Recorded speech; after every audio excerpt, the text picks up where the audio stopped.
Les Verts célébraient hier soir leur 20e anniversaire. La famille écologiste qui se chahute régulièrement a fait la fête dans un cabaret parisien en présence de nombreux Verts historiques qui étaient de l'aventure de la création du parti en janvier 84. Parmi eux, bien sûr, Dominique Voynet et Yves Cochet. Noël Mamère, lui, était retenu en Gironde pour un meeting.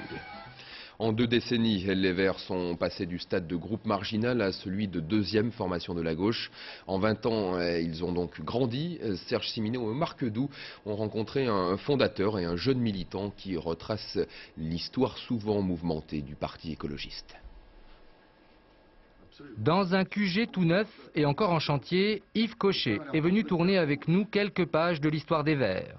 En commençant par le père de l'écologie politique en France, feu René Dumont, présidentielle 74, première candidature d'un écolo à la magistrature suprême.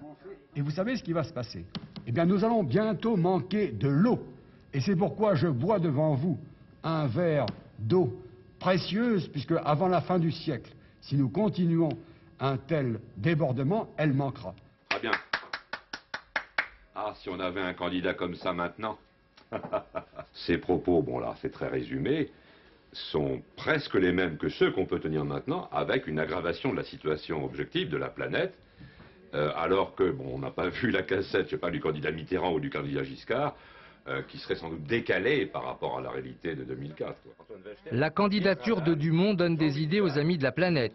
Fruit d'une fusion entre 2 groupuscules écologistes, les Verts ne verront le jour que 10 ans plus tard. Leur porte-parole, un militant alors inconnu, défend une politique d'un nouveau genre. Nous ne sommes ni de droite ni de gauche, nous construisons quelque chose de nouveau. Par conséquent, nous ne pouvons pas évidemment participer à un bloc de droite ou de gauche.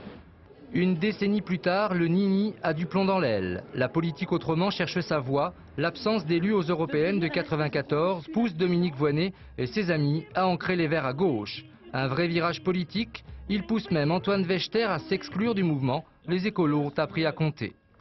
Le réalisme politique, dans la mesure où nous voulions rentrer dans les institutions, nous obligeait à tenir compte du fait que pour être élu et pour un mouvement émergent comme le nôtre, il fallait faire des alliances de premier ou de second tour, de telle manière qu'on ait quelques élus. Sinon, la loi nous éliminait de toute représentation électorale, que ce soit municipale ou nationale.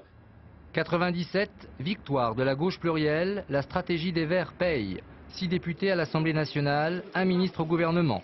Dominique Voynet est sur la photo de famille, mais son bilan est mitigé. 2002, Noël Mamère est le candidat Vert à la présidentielle, plus de 5%. Exceptionnel pour un candidat écologiste, mais la présence de Jean-Marie Le Pen au 2e tour gâche la fête. Les Verts et la gauche tout entière sont KO, moment que choisira Dominique Voynet pour quitter la direction du parti. J'ai envie, décidément, d'enlever la cible qui depuis des années est sur mon dos. C'est pourtant dans ce contexte vert morose que Vincent Baraillé rejoint les Verts courant 2002. À 24 ans, à peine plus vieux que le parti, il pense que l'écologie politique a de beaux jours devant elle. Même si les Verts ont perdu beaucoup de temps à se quereller, sauver la planète n'empêche pas les problèmes d'ego. L'idée de la politique autrement était aussi le fait qu'on n'ait pas une seule personne qui porte le parti. On ne veut pas un Chirac, un Hollande, etc.